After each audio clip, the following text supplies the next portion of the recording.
Radhe Radhe, good morning friends, welcome back to my channel. কেমন আছো বন্ধুরা? আশা করছি তোমরা সবাই ভালো আছো, সুস্থ আছো। তো এখানে সকালবেলায় দেখো আজকে নিয়ে নিয়েছি চিয়া সিডস। তো চিয়া সিডসটা মানে রোজ খাই না, অনেক দিন পরে আবার খাচ্ছি। আগে তো রোজ খাচ্ছিলাম, তো আর যখন জানলাম যে রোজ খাওয়াটা ঠিক হবে না, তো সেই জন্যই আর কি কিছুদিন বাদে বাদে খাচ্ছি। তো ওই জন্য দেখলাম এখন খাই কটা দিন, আবার একদিন বাদে বাদে, তাও আবার। তো আমন্ড বাদাম আর চিয়া সিডসটা আমি হানি অ্যাড করেছি, একটুখানি মধু দিয়ে নিয়েছি, নর্মাল জল, প্লেন জলে আর কি। আর আগের দিন রাতে এটা ভিজিয়ে রাখতে হয়। আর আমি কিন্তু একা খাই না, আমি যখন এটা ভেজাই 3 জনের মতো ভেজাই, আমিও খাই, আমার হাজব্যান্ডকেও দিই, প্লাস মাকেও দিই।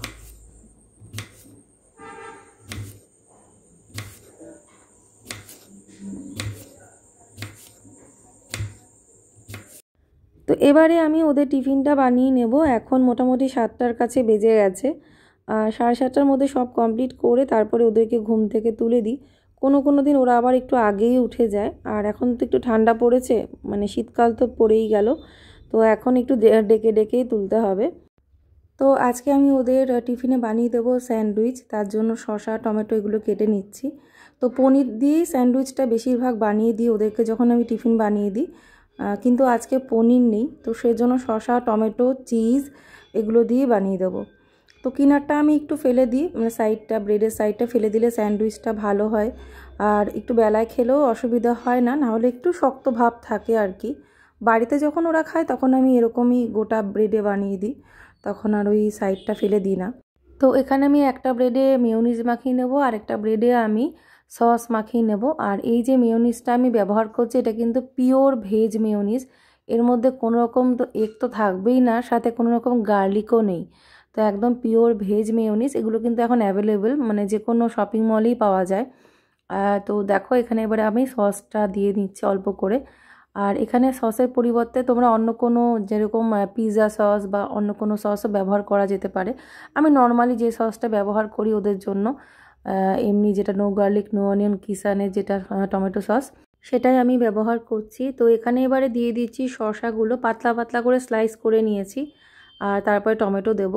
তো এমনিতে শসা টমেটো গোপাল খাবে না, কিন্তু যদি স্যান্ডউইচ বানিয়ে দিই তাহলে কিন্তু খেয়ে নেয় মোটামুটি। তাহলে মানে স্যান্ডউইচটা যেহেতু ভালোবাসে, কারণ আমি যখন পনির দিয়ে বানাই তখনও তো শসা টমেটো দিই, তো তখন কিন্তু একটুও ফেলে না। তো সেই জন্যই আমি ওদেরকে জিজ্ঞেস করে নিয়েছিলাম, পনির ছাড়া স্যান্ডউইচ খাবি তো, মানে শুধু প্লেন শসা টমেটো দিয়ে চিজ দিয়ে, বলেছে হ্যাঁ। তো ওই জন্যই আরও বানালাম। তো দেখো একটু বেশি করে চিজ দিয়ে দিয়েছি, আর অল্প করে অরিগানো ফ্লেক্স আমি ছড়িয়ে দিয়েছি।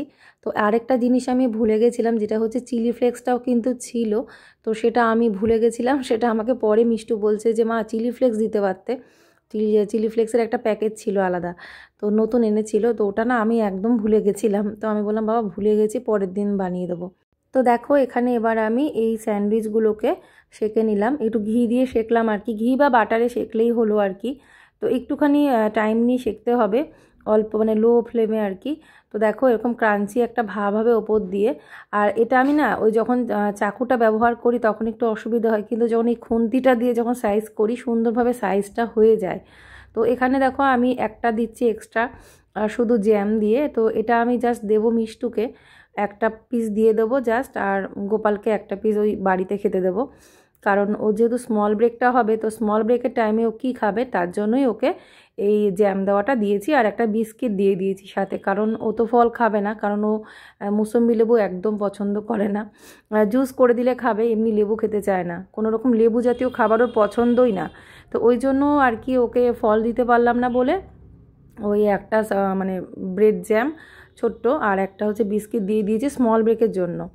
তো এখন এই যে ওরা খেয়ে যাচ্ছে, আর আমন্ড বাদাম দিয়ে দিয়েছিলাম, তো খাওয়া দাওয়া করে ওদেরকে স্কুলে দিয়ে এসেছে, আসার সময় এই বিস্কিটগুলো নিয়ে এসেছে। তো এগুলো সব বেকারির টাটকা বিস্কিট, এগুলো দিয়ে না চা খেতে দারুণ লাগে। আর এখন যেহেতু শীতকাল, বেশ চাটা বেশ সময় নিয়ে বেশ অনেক রকম বিস্কিট দিয়ে চা খেতে খুব ভালো লাগে।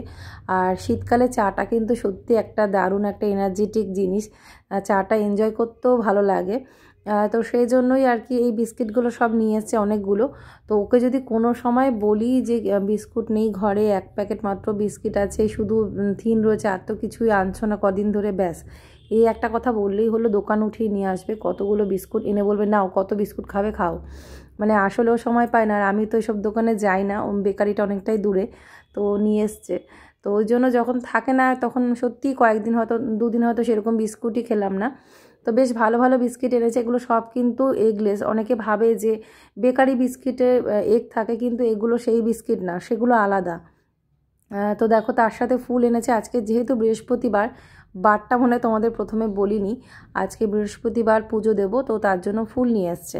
তো আজকে ফুল এনেছে। এদিকে আমি আগের দিন সন্ধ্যাবেলায় আমাদের বাড়ির সামনে দিয়ে ফুল যাচ্ছিল, ফুলের মালা, তো সেটা আমি রাখলাম, মা আর আমি রেখেছি যে আজকে লেগে যাবে। তো আজকে মালা রেখে দিয়েছি, আগের দিন ফুলের মালা বেলপাতা সব রেখেছি, আজকে ও আবার নিয়ে আসছে। তবে একদিকে ভালো করেছে, কারণ আমসরাটা পাইনি, দূর্বা পাইনি, হয়তো বাড়ির থেকে কয়েক গাছা দূর্বা হয়তো তুলে নিতাম কোথাও থেকে, এইভাবেই আর কি পুজোটা করতাম। আর বাকি ফুলটা নিয়েছিলাম, বেলপাতা নিয়েছিলাম, আমসরাটা কিন্তু পাইনি। তো যাই হোক ভালো হয়েছে, ও তো সব নিয়ে এসছে, আমসরা, বেলপাতা, দূর্বা, তার সাথে পান সুপারি সব নিয়ে এসছে। তো যাই হোক পুজো দেওয়াটা তোমাদের সাথে শেয়ার করব, আগে কাজগুলো সারি। আসলে সকালেই যে স্নান করে পুজোটা দিয়ে দেবো সেটা হয়ে ওঠে না, বাচ্চাদের স্কুল, ঘরের কাজ, এগুলো একটু মানে ঠিকঠাক করে ম্যানেজ না করে না, ওই ধপ করে স্নান করেই পুজো দিয়ে দেবো সকাল বৃহস্পতিবার বলে, সেটা হয় না। আর সব কিছুর একটা সিস্টেম আছে, পরিষ্কার ঘরদোর পরিষ্কার পরিচ্ছন্ন গোছানো, সব কিছু নিট অ্যান্ড ক্লিন করে তারপরেই কিন্তু পুজোটা দিতে ভালো লাগে। তো সেই জন্যই, আর বৃহস্পতিবার মানেই তো ঘরদোর তো আগে গোছাতে হবে, সব কিছু পরিষ্কার পরিচ্ছন্ন মোছা এগুলো করে নিয়ে তারপরে তো পুজোটা দিতে ভালো লাগে, তাই না? তো সেই জন্যই কাজ ফেলে রেখে তো আর স্নান করে পুজো দিতে পারবো না। তো ওই জন্যই একবার ভেবেছিলাম রাতের বেলা যে অনেকটা ভোরে উঠবো, দেখি যদি সকালেই পুজোটা দিয়ে নিতে পারি, কিন্তু সেটা না হলো না। তো দেখো এখানে বিস্কিট নিয়ে নিয়েছি আর চা, আর আমি কিন্তু লিকার চা খেয়েছি, 2টো থিন দিয়ে আমার লিকার চা খাওয়া হয়ে গেছে। এটা সেকেন্ড টিপ, মানে সেকেন্ড টিপের চাটা হাজব্যান্ডের সাথে খাচ্ছি, তার আগে আমি লিকার চাটা একা একা খেয়েছি, ঠিক আছে, আমি আর মা খেয়েছিলাম। তো এখন এই যে ওই বেকারি বিস্কিট দিয়ে দুধ চা খাচ্ছি, আর এই চাটায় না অম্বল হয় না, অ্যাসিডিটি হয় না। এটা হচ্ছে এভরিডে মিল্ক পাউডার দিয়ে চাটা আমি পরে তো গুলে নিই। দুধ দিয়ে চা যেটা জাল দেওয়া হয় মানে ওটা কিন্তু ক্ষতি করে শরীরে, মানে ওটাই হচ্ছে মানে খারাপ ওই চাটা খাওয়া। কিন্তু এভরিডে মিল্ক পাউডারে আমি চা খেয়ে দেখেছি, আমার কিন্তু অ্যাসিডিটি হয়নি এখনো পর্যন্ত। তো আজকে আমি রান্না করছি মেটে আলু দিয়ে তরকারি। তো মেটে আলু দিয়ে একটা পাতলা তরকারি করব ধনেপাতা দিয়ে, খুব ভালো লাগে আমার, আসলে এই সবজিটা দারুণ প্রিয়। তো এখানে তেলটা গরম হওয়ার পরে দিয়ে দিয়েছি এখানে আমি কালো জিরে, তার সাথে একটু হিং দিলাম। তো হিংটা সামান্য দিয়ে একটু হলুদ দিলাম যাতে গায়ে ছিটে না আসে, অনেক সময় জল থাকলে সবজির গায়ে তখন ওই তেল থেকে ছেটে, তো সেই জন্য। তো এখানে আলুগুলো না আমি একটু বড় বড় করে দিয়েছি, কারণ ওই মেটে আলুটা একটু বড় করে সাইজ করেছি। চাইলে মেটে আলুটা শুধুও করা যায় আলু ছাড়া, তো আমি আলু দিয়ে, যেহেতু আমি আলুটা ভালোবাসি সেজন্য আলু দিয়েই করছি আমি এখানে। তো আলুটা ছেড়ে দিলাম, আলুটাকে একটু ভাজা ভাজা করে তারপরে এর মধ্যে মেটে আলুটা দিয়ে দেবো। তো একটু হালকা ভাজা ভাজা দেখো হয়ে এসেছে। এবারে এর মধ্যে দিয়ে দিলাম সামান্য পরিমাণে লবণ, একটু নাড়িয়ে চাড়িয়ে এবার একটু ঢাকা দিয়ে রাখবো। যেহেতু আলুগুলো সাইজে একটু বড় দিয়েছি, মানে ঢাকাটা দিলে ভাজাটাও হবে, একটু নরমও হয়ে যাবে। তো দেখো এবারে নাড়িয়ে চাড়িয়ে এর মধ্যে আমি মেটে আলুগুলো দিয়ে দেবো। তো মেটে আলুগুলো তো আমি এরকম করে সাইজ করে নিয়েছি, এগুলো দেখতে অনেকটা কচুর মতো লাগে, মানে মান কচু। আবার এটা আবার যখন ওই মানে সবজির গা থেকে যে একটা সেই যেরকম আমরা গাটি কচু বানালে যেরকমটা লাগে না একটা স্লিপারি ভাব, তো ওই রকমই আছে এই মানে মেটে আলুগুলোর গায়ে, কিন্তু এটা অন্যরকম স্বাদ, মানে গাটি কচুর থেকেও আমার বেশি ভালো লাগে এই মেটে আলু। তো দেখো এখানে আমি কাঁচা লঙ্কা চেরা নিয়ে নিচ্ছি, মানে মোটামুটি লঙ্কা চিড়ে নিলাম পরিমাণ মতো। তো আর এখানে টমেটোটাকে একদম ঝিরিঝিরি করে নেবো, যাতে ওই কষাতে কষাতে এটা একদম নরম হয়ে মিশে যায় মানে তরকারি মশলার সাথে। তো সেই রকমভাবেই টমেটোটাকে ছোটো ছোটো করে একদম পাতলা পাতলা করে সাইজ করে নিলাম। তো একটা গোটা দিলাম না, ওই ছোট্ট একটা রোয়া রেখে দিলাম। আর এই যে এখানে আদাটাকে ঘষে দিচ্ছি, আদাটা চাইলে প্রথমেই তেলের মধ্যে দিয়ে দেওয়া যেত, তো যেহেতু মিক্সিতে মশলা করতে পারছি না এখন, তার জন্য এখানে কাঁচা লঙ্কা চেরা নিয়েছি, টমেটোটাকে এরকমভাবে ফাইন চপ করে নিলাম। আর এখানে জিরের গুঁড়ো, হলুদ গুঁড়ো একটু জল দিয়ে গুলে নিয়েছি। আর একটুখানি হলুদ এখানে ভাজার মধ্যে দিলাম যাতে কালারটা ভালো আসে, এবার একটুখানি নাড়িয়ে চাড়িয়ে মিশিয়ে তার মধ্যে মশলা বাটাটা দিয়ে দেবো, মানে যেটা রেডি করেছি মশলাটা গুলে সেটাও দেবো, টমেটো কুচি দেবো আর কাঁচা লঙ্কা চেরা সব কিছু একসাথে দিয়ে এবারে ভালো করে কষাবো। প্রথমে কাঁচা লঙ্কা চেরা আর এই টমেটো কুচিটা দিয়ে দিলাম, একটু ভালো করে কষিয়ে নিয়ে তেলের মধ্যে পড়লে আস্তে আস্তে নরম হতে থাকবে। তারপরে এখানে আমি মশলার পেস্টটা যেটা গুলে রেখেছিলাম সেটাও দিয়ে দিলাম, দিয়ে আরেকটু ভালো করে নাড়িয়ে চাড়িয়ে নিচ্ছি। নিয়ে তারপরে এর মধ্যে স্বাদ অনুসারে লবণ, সামান্য একটু চিনি দিলে দিতে পারো, তো আমি একটু দিই অনেক সময়, মানে চিনি দিলে কি আমার টেস্টটা ভালো আসে, একটা ব্যালেন্সটা ঠিক থাকে স্বাদটা, আর কালারটাও দারুণ আসে টমেটোর সাথে যদি এক ফোঁটা চিনি পড়ে না তরকারিতে। তো এবারে এটাকে বেশ ভালো করে কষিয়েছি, দেখতেই পাচ্ছ অনেকক্ষণ কষিয়ে নিয়েছি। তারপরে এখানে জল দিয়ে দিলাম, এবারে এটাকে ঢাকা দিয়ে রাখবো। একটু পরে ধনেপাতা দিয়ে দেবো, যখন দেখবো তরকারিটা নরম হয়ে গেছে সবজিগুলো, তখন ধনেপাতা দিয়ে জাস্ট এই 1 সেকেন্ড বা 1 মিনিটের জন্য ঢাকা দিয়ে আমি তারপরে নামিয়ে নেব। আর ধনেপাতাগুলো না ফ্রিজে আমি এইভাবে রেখেছিলাম, মানে ধনেপাতার যে গোড়াগুলো শেকড়গুলো সেগুলো জলের মধ্যে রেখেছি, মানে একটা পাত্র নিয়েছি, অনেকটা ধনেপাতা এনেছিল তো 1 গোছা, তো সেইটাকে আমি জলের মধ্যে এই নিচটাকে ডুবিয়ে দিয়ে রেখেছিলাম, তো তাতে বেশ টাটকা থাকে আর কি। তো এবারে মোটামুটি একটু বেশি করেই নিয়েছি, মানে গোড়াটা ফেলে দিলাম, এবারে একটু ভালো করে 2-3 বার ধুয়ে নেব, ভালো করে ধুয়ে জল ঝরিয়ে তারপরে মানে চাকু দিয়ে একদম ফাইন চপ করে তরকারিতে দেব। আর এই শীতকালে না ধনেপাতার তরকারি এত ভালো লাগে, যে কোনো তরকারিতেই মনে হয় সেই ধনেপাতাটা না হলেই মনে হয় যেন হলে ভালো হতো। যেমন ফুলকপি বড়ি দিয়ে তরকারি, ওর মধ্যে একটু ধনেপাতা দিলে ভালো হয়, শিম বেগুন আলুর তরকারি, এরকম বহু তরকারিতে দেখবে এখন বেশিরভাগই মানে এই ধনেপাতাটা ইউজ হয় আর কি, ভালোও লাগে শীতকালে। তো এখানে তরকারিটা কিন্তু প্রায় রেডি, এখন দেখতেই পাচ্ছ। আর এটা কিন্তু একেবারে শুকনো হবে না, মাখা মাখা তরকারি হবে, আর চাইলে পাতলাও করা যেতে পারে, তো আমি একটু পাতলা মাখা মাখার মাঝামাঝিতেই করি আর কি। তো এখানে ধনেপাতা ছড়িয়ে দিলাম, তরকারি কিন্তু পুরো রেডি। আর এই তরকারিটা যা সেন্ট বেরোবে আর খেতে যা টেস্ট না, একবার শুধু বানিয়ে দেখবে এইভাবে যেভাবে আমি বানালাম, খুব খুব ভালো লাগবে গরম ভাতের সাথে। তো এখানে রেডি হয়ে গেছে, আর এটা কিন্তু আমার ভীষণ প্রিয় একটা তরকারি, মানে শীতকাল আসলে এই তরকারিটা আমার যে কি ভালো লাগে। তো ও বাজারে গেলেই আমি বলি মেটে আলু কিন্তু আনবে, তো এবার বলেছিলাম তাই নিয়ে এসেছিলো। তো অনেকগুলো বাজার এনেছিল এই 2 দিনের মধ্যে আর কি, তো সেগুলো গোছানো আর ভিডিও তো দেখানো হয়নি, মানে মানে বাজার একদম ফ্রিজে ঠাসিয়ে রেখে দিয়েছে এনে, সব রকম সবজি যা যা শীতের আছে আর কি। তো রেডি হয়ে গেল এই তরকারি রেসিপিটা, আজকে তোমাদের সাথে একটু শেয়ার করলাম, কেমন লাগলো অবশ্যই তোমরা কিন্তু কমেন্ট করে জানিও।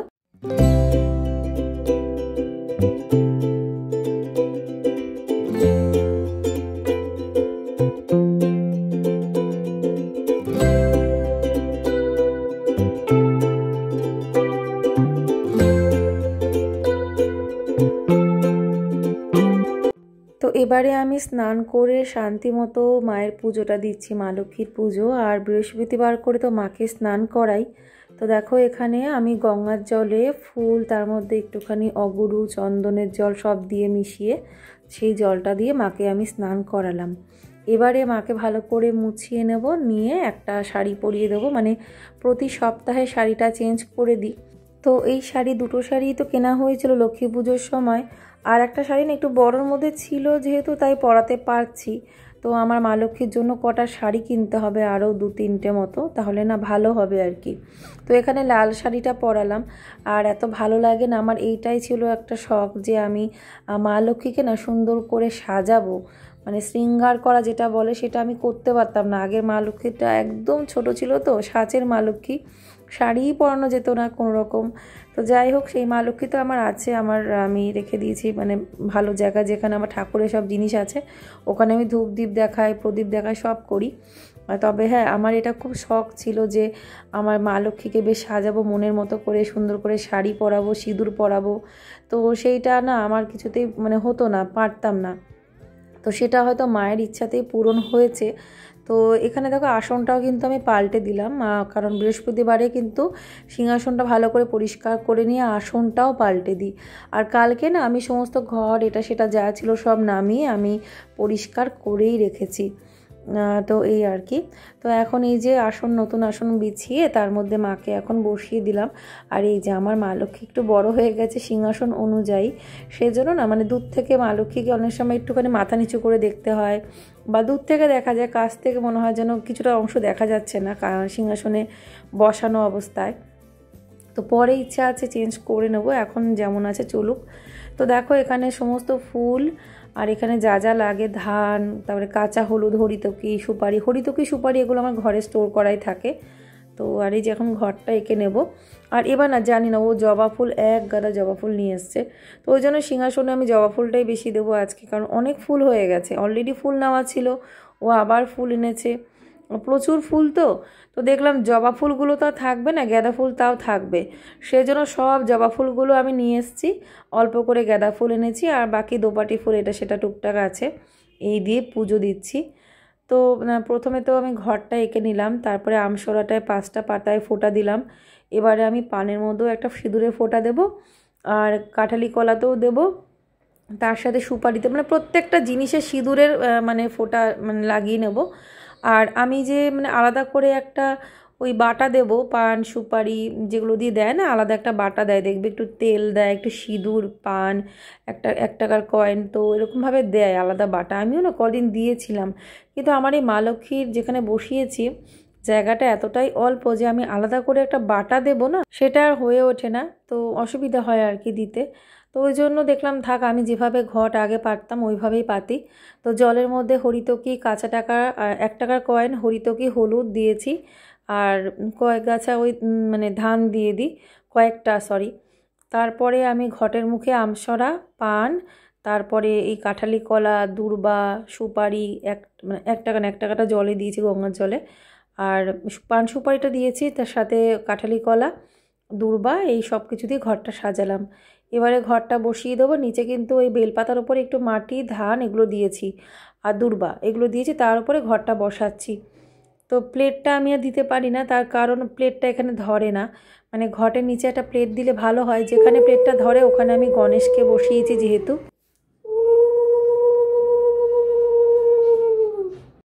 গলাটা আমার বসে গেছিলো, তার জন্য উলুর আওয়াজটা অদ্ভুত আসছিল আর কি। তো দেখো এখানে এবার আমি ফুল দিয়ে সাজিয়ে নেব। আর প্রথমে আমি গণেশকে দূর্বা দিলাম, গণেশের হাতে দূর্বা দিতে হয়, বেশি করে দূর্বা আমি গণেশের হাতে দিয়েছি। তারপরে ফুল দিয়ে আগে গণেশকে পুজো দিলাম। আর এখানে জগন্নাথ আছে, জগন্নাথ দেবকেও আমি আগে ফুল দিই, তারপরে কিন্তু মা লক্ষ্মীকে দিই। আর ঘটে আগে পুজো দিতে হয়, তারপরে মায়ের চরণে ফুল দিই। তো এইভাবেই যেরকম আমি নিজের মতো করে এসেছি এতদিন মা লক্ষ্মীর পুজো, সেভাবেই দিয়ে থাকি। আর পুজোটা সবসময় শেয়ার করতে ভালোও লাগে না, আবার অনেকেই তোমরা মানে মা লক্ষ্মীর পুজো এই বৃহস্পতিবারে পুজো দেখতে ভালোবাসো, তার জন্য। আর দৈনন্দিন জীবনযাপনে পুজোটা তো একটা মূল্যবান একটা পার্ট, এটাও বা বাদ দিই কী করে, মানে ভিডিওর মধ্যে এরকম একটা পজিটিভিটি রাখলেও ভালো লাগে, সেজন্য আবার শেয়ারও করি।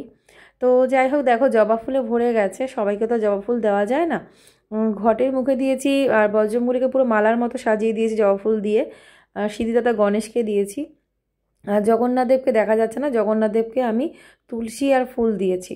তো এইভাবে আমার লক্ষ্মী পুজো দেওয়া হলো আর কি। এবারে ভোগ দেব, ধূপ দীপ দিয়ে আরতি করলাম, ভোগ সাজিয়ে দিয়েছি, ভোগও হয়ে গেছে, তোমাদের দেখিয়ে দিয়েছি কি আজকে ভোগে দিলাম। তো এই ছিল আজকের ব্লগ, আজকের ব্লগটা আর বেশি বড় করব না।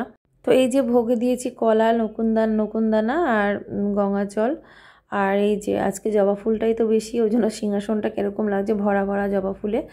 আর মা লক্ষ্মীর মুখটা দেখলেই না প্রাণটা জুড়িয়ে যায়, এত সুন্দর সিঁদুরটা পরা অবস্থায়, যখন সিঁদুরটা পরাই মানে নিজেরই নজর লেগে যাবে এরকমটা লাগছিল মুখটা। আর যখন আমি সাজিয়েছি না, সিঁদুর পরিয়ে একদম সুন্দর শাড়ি টাড়ি পরিয়ে বসিয়েছি, তো আমার হাজব্যান্ড আছে বাড়িতেই আছে, ও এসে যখন দেখেছে না, ও একদম মুগ্ধ হয়ে গেছে, ও বলছে কি দারুণ লাগছে মা লক্ষ্মীকে। তো যাই হোক, পুজো দেওয়া আমার সম্পন্ন হলো।